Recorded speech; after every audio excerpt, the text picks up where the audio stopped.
Do, do, do, do, do, do, do, do, do, do, do.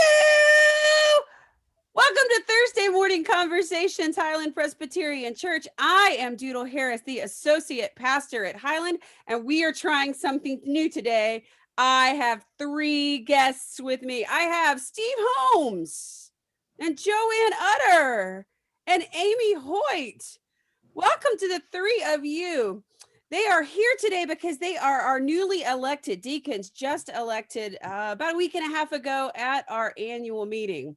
We're going to be talking to them more in just a few minutes, but for now, some announcements. First, in case you missed it, congratulations to Kevin Burns for winning Presby Jeopardy on Tuesday. Round of applause. Very good. Thanks, Steve. It was a tight match between Kevin Burns and Bill McConnell for who knew the most random Presbyterian facts. And if you want to watch that, it is still online on Facebook. The Lenten devotional came out yesterday at the beginning of Lent, but it's not too late to sign up. If you would like to receive that devotional every day or receive it in print, you can send Rob Miller in the church office an email and let him know, and he will be happy to get you connected with that resource. Finally, this afternoon at 5 o'clock, happy hour. Join the fellowship committee online at 5 o'clock to talk about how we get along across political aisles. It should be a lively conversation, and I think they would welcome any voices in that. Friends, did I miss any exciting announcements you want to add? It might snow. It might snow. It's snowing a lot this week. Sure.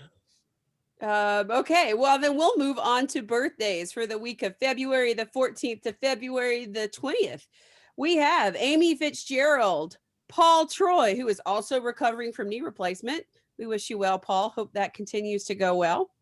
Ella Cullen, Derek Head, Pat Riley, Lee Welch, Garrett Daring, Lily Epstein, Don Seeger, Ashley Frizzo, John Findig, Kay Grabuya, Joe Jones, Steve Osborne, and Kate Peterworth. A great list of people celebrating birthdays this week. I hope you find a fun way to celebrate in the snow in a pandemic. I got to say, it probably isn't how I want to celebrate a birthday, but you guys are pretty creative and fun. So back to Steve and Amy and JoAnn. Once again, thanks for being here. Sure. I have some questions for you. I'd love your thoughts. First, would you share one at a time how long you have been a member at Highland and maybe what you think makes Highland so special? Anyone in particular? I guess now that I talked, I have to go. I think that's right, Steve. Those are the rules. My wife and I have been going since 97, 98, somewhere like that. Started attending Highland after we got married and visited her church. Didn't really find a good fit. There was a lot of adults there that had kids, and we were just newly married, so we branched out somewhere else. I started at Highland when Jim Chatham was pastor. I knew him he was a neighbor of my dad's, so I already had a fit that way. And when we began, there was a very deliberate push to have a young adult program. So that met our needs. We have 3 children since then, and they all grew up in the church and doing the weekday school and youth programming, and that was the thing that really has kept us. And now we're getting our kids old enough that they're starting to age out of youth programming, unfortunately, but it's no other place I'd want to be. So we will stay as long as we can stay. So a couple decades of church time. That's amazing. You know, I've been fantasizing about this idea of youth group with adults. So I hear that as a vote in favor of that event. Yeah. It's been kind of interesting, the evolution of some of the programming and emphasis. So when we started, there was a very active young adult group. And then a while later, it became more of let's do some things, classes and events that are multi-generational, which has its strong suits for sure. It's not right or wrong, just different. Well, thanks, Steve. All right, JoAnn, I saw you nodding. So do you want to go next? Sure, I'd love to. I started attending Highland Pres in the summer of August 1999. Sounds like I was there not too far after Steve. I actually do remember those intergenerational classes and really enjoyed those. That was part of the attraction for Highland. So that fall, I joined the choir, and I've been in the chancel choir since then. And I became a member in February 2000. So over 20 years, and wouldn't want to be anywhere else. So I consider it my chosen family, very much so, and even had a job opportunity one time and it would have required me moving out of state, and I didn't want to just because of Highland Pres. I wanted to stay here. So I really love the church, and I'm just happy to serve, and just want to continue to be part of the caring family and be able to service the caring family that we have here at Highland Pres. Well, thanks, JoAnn. That's a pretty powerful witness. I appreciate that. Thank you. All right, Amy, it's your turn. Yeah, I second everything JoAnn just said about the community. So my family and I moved to Louisville in July of 2018. And I think we officially joined in December of 2018. And that was all thanks to you, Doodle. Oh, It was the fact that you brought up the fact that the youth group watches Drop Dead Gorgeous, which is my favorite movie of all time. And it was like, okay, found my church. And so my son started was 3 at the time. He's 5 now, and he's still at the weekday school. He began in August after we'd moved. And so it was thanks to the school that we found the church. that's amazing. It feels like you've been here a lot longer, Amy. It feels like you've been part of the family for a long time. It feels right. Good. Oh, I'm glad to hear it. Well, you've all been at Highland for some time. Amy, maybe a little newer, but have you been here long enough to have a favorite T-shirt yet? All right. Who wants to? Amy, I saw your head nod. Do you want to share your favorite T-shirt? So first off, I must say that I'm probably not a legitimate member of Highland Pres because I don't have any adult T-shirts. But yeah, There's someone who can fix that for We you. got to fix that. yeah. But my personal favorite is one of Hank's, and he has many, and it is definitely not copyright infringement. It is merely Star Wars inspired. I love it. I love it. That is awesome. I love it. I don't remember that one.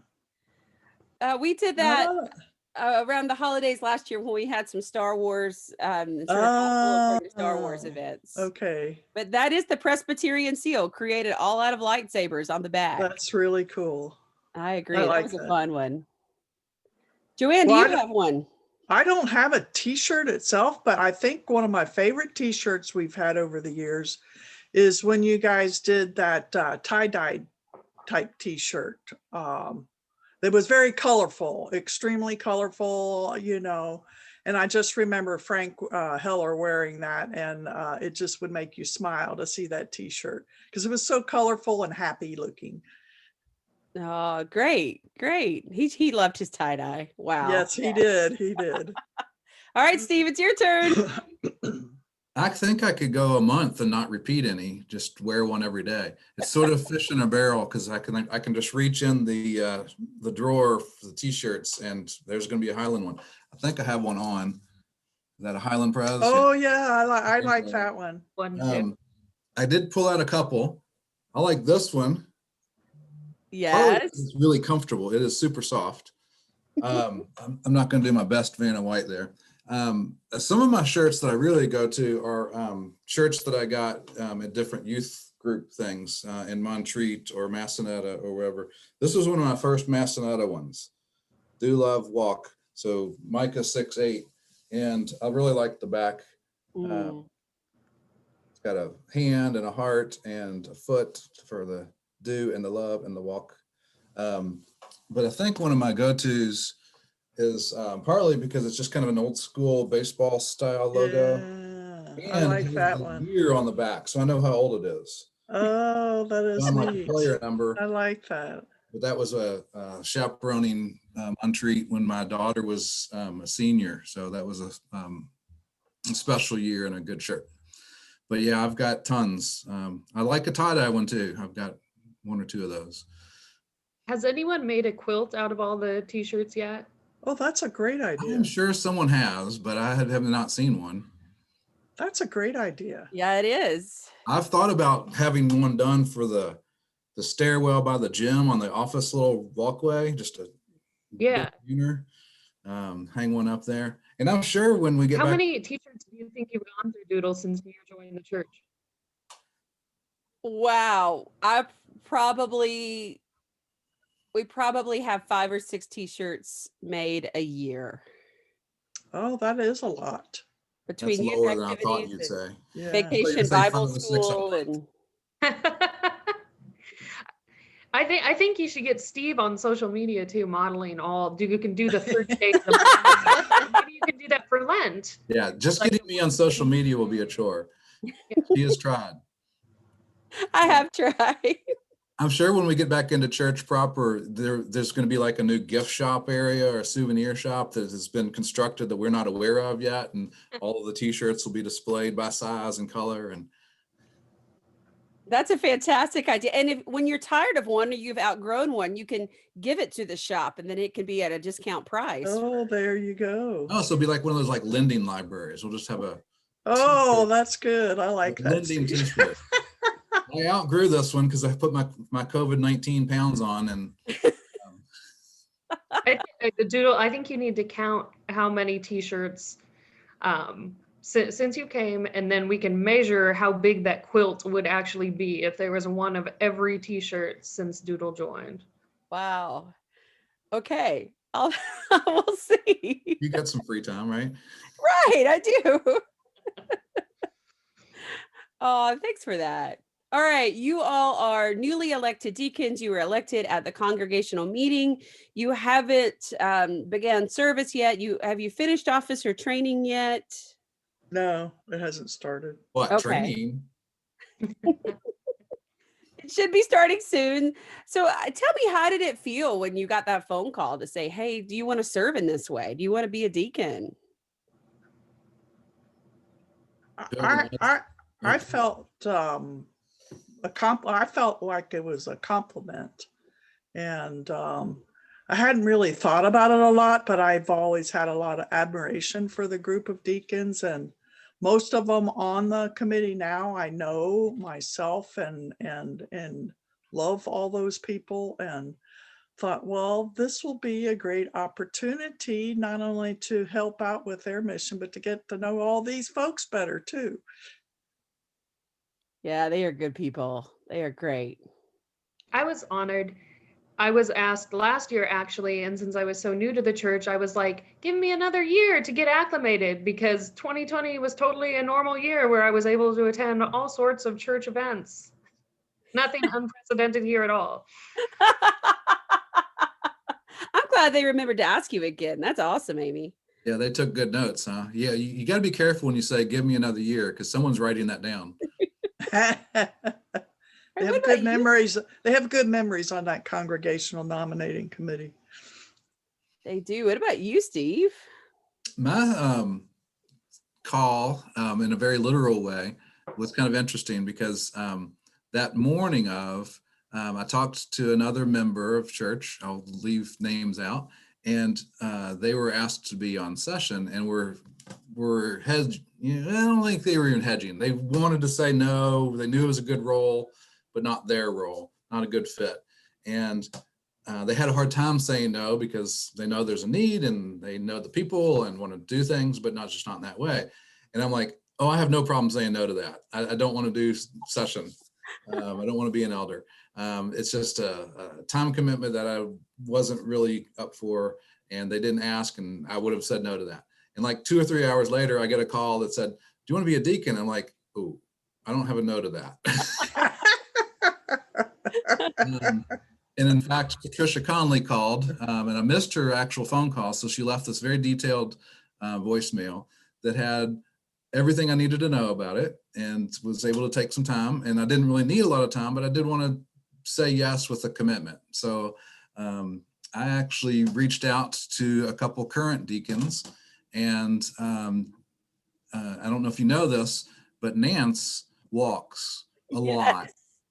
And so Nance and I met at Brown Park, and we took a couple laps around there. I followed her footsteps as best I could in a conversational kind of way, and asked a little bit more about what the details were from someone who was actually in it and not trying to sort of sell the job a little bit. And everything I heard was good and kind of consistent with what I thought.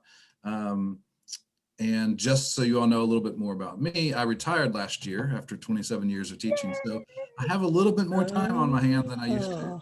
Congratulations. Thank you. Given pandemic stuff and given retirement, I'm like, what else am I doing? A week or so prior to getting that call, a good friend of mine and I have tried to be a little bit more deliberate about some random acts of kindness kind of stuff. And this sort of fit in that overall realm too. So kind of looking forward to the opportunity and getting my hands dirty a little bit more and knowing what I can do in a more tangible kind of way and not just kind of going, I don't know what to do. So looking forward to it. Well, thanks. Those are all great stories. I want to read to you the definition of a deacon from our Book of Order, because I'll be honest, I find it a little intimidating, but I want to see where it fits what you feel called to do. So here it is. The ministry of deacon, as set forth in Scripture, is one of compassion, witness, and service, sharing in the redeeming love of Jesus Christ for the poor, the hungry, the sick, the lost, the friendless, and the oppressed, those burdened by unjust policies or structures, or anyone in distress. Persons of spiritual character, honest rapport, exemplary lives, brotherly and sisterly love, sincere compassion, and sound judgment should be chosen for this ministry. Does that describe you all? Is there like a line at the bottom that just says choose one? Yeah, there you go. That's what I was thinking, Steve. Yeah, This isn't D, all of the above, is it? Yeah. definitely all about compassion. Excellent. Agree. You three really are about compassion and about caring for others. And I think that's a beautiful thing that you all bring to this ministry. Thank you. Thank you.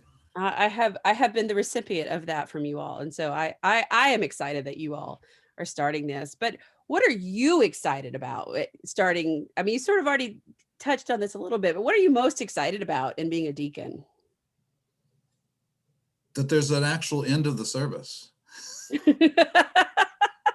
No, I'm excited about getting some a little more hands-on in a little bit more tangible way and another way to plug in. There's a lot of guesswork involved on what do you need and what can I do, and now it might be a little bit more direct. But I'm sort of not really joking about the end of the service part of it too. I'm an usher, and I've been an usher for over a decade, but only because I filled in for someone. I volunteered to substitute for someone who was moving out of the country for 6 months for job training. And when they came back, I still was an usher. And then they moved and I still was an usher. And it's sort of like a Supreme Court appointment where you're on it forever. Yeah, there's no end in sight. Yeah. No, I'm sort of joking about that, but maybe not too much. Maybe I need to talk to the usher crew. They'd like you. But looking forward to just a little bit more hands-on, a little bit more tangible way of being plugged in. Great. What about you, Amy? What are you looking forward to? Yeah, I feel the same as Steve about getting more plugged in, and also just meeting people. I miss talking to strangers. That is a unique gift that you have, Amy. Yes. I don't have that gift. But not small talk to straight. Like I hate small talk. I like to have meaningful conversations with strangers. That's perfect. I think that's what we as the body of Christ, we as a community, we trying to form a community absolutely need meaningful conversation. JoAnn, what about you? Well, I agree with both Amy and Steve with part of my reasoning, but a more self-growth kind of concept is what I was thinking too would be good for me. I just knowing the slate of everybody in the deacons and everything, I just think there would be a lot of camaraderie, and I would learn a lot.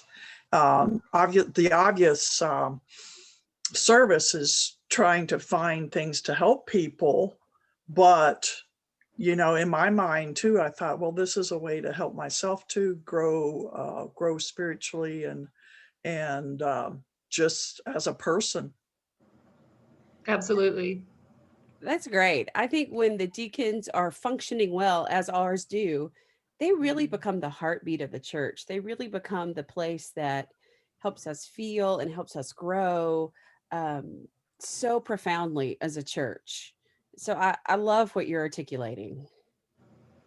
That's fantastic. Okay.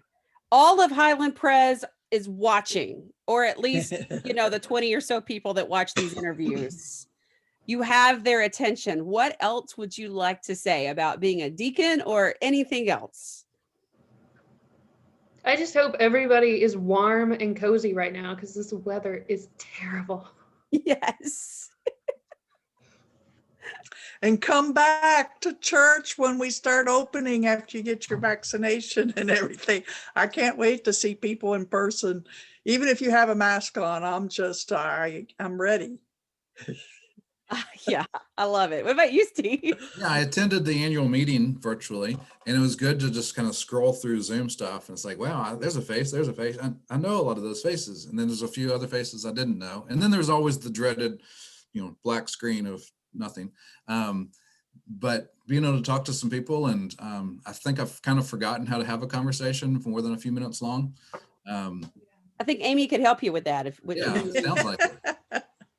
I don't know though. I've become such an introvert throughout this year. Like before I was a card carrying extrovert. Now I don't know if I'm able to talk to people off of screens. Oh, I'm willing to try with you, Amy. I'm really willing to get back together with those parent gatherings or back in Sunday school and try. Yes.